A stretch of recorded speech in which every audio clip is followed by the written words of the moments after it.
How to make habits stick.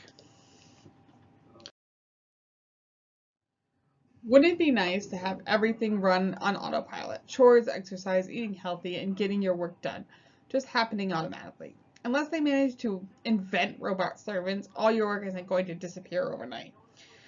But if you program behaviors as new habits, you can take out the struggle. With a small amount of initial discipline, you can create a new habit that requires little effort to maintain. Here are some tips for creating new habits and making them stick. So 1, commit to 30 days. 3 to 4 weeks is all the time you need to make a habit automatic. If you can make it through the initial conditioning phase, it becomes much easier to sustain. A month is a good block of time to commit to a change since it easily fits into your calendar. Make it daily.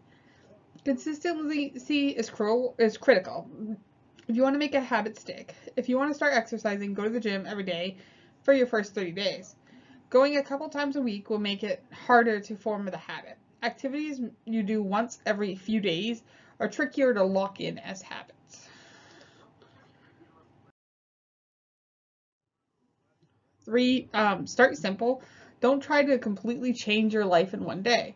It is easy to get over motivated and take on too much. If you wanted to study 2 hours a day, first make the habit to go for 30 minutes and build on that. 4, remind yourself.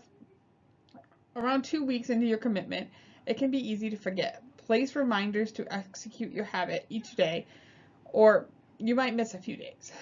If you miss time, it defeats the purpose of setting a habit to begin with. 5, stay consistent.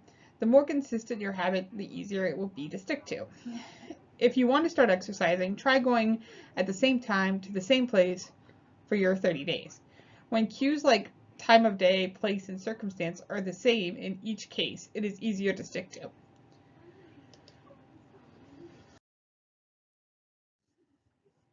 6, get a buddy. Find someone who will go along with you and keep you motivated if you're feeling like quitting. 7, form a trigger.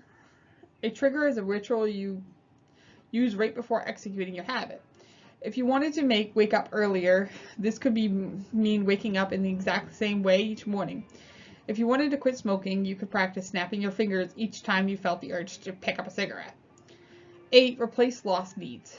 If you are giving up something in your habit, make sure you are adequately replacing any needs you've lost. If watching television gave you a way to relax, you could take up meditation or reading as a way to replace that same need. 9, be imperfect.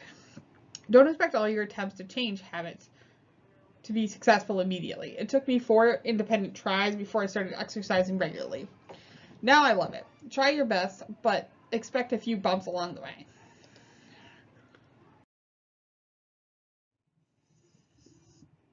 10, use but. A prominent habit-changing therapist once told me this great technique for changing bad thoughts patterns. When you start to think negative thoughts, use the word but to interrupt it. I'm no good at this, but if I work at it, I might get better later. 11, remove temptation. Restructure your environment so it won't tempt you in the first 30 days. Remove junk food from your house, cancel your cable subscription, throw out the cigarettes so you won't need to struggle with willpower later.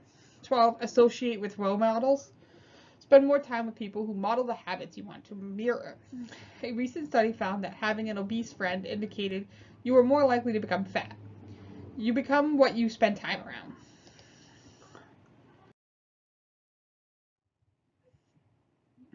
13, run it as an experiment. Withhold judgment until after a month has passed and use it as an experiment in behavior. Experiments can't fail. They just have different results, so it will give you a different perspective on changing your habit.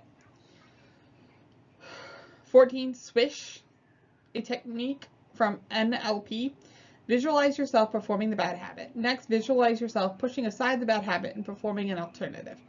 Finally, end that sequence with an image of yourself in a highly positive state. See yourself picking up the cigarette, see yourself putting it down and snapping it with your fingers. Finally, visualize yourself running and breathing free.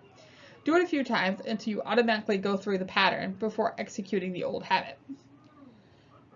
15, write it down. A piece of paper with a resolution on it isn't that important. Writing that resolution is.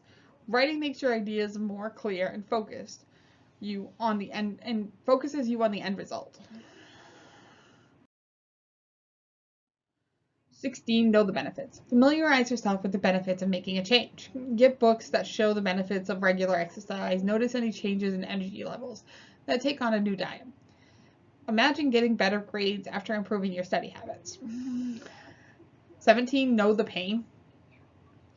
You should be aware of the consequences. Exposing yourself to realistic information about the downsides of not making a change will give you added motivation. 18, do it for yourself. Don't worry about all the things you should have as habits. Instead, tool your habits towards your goals and the things that motivate you. Weak guilt and empty resolutions aren't enough.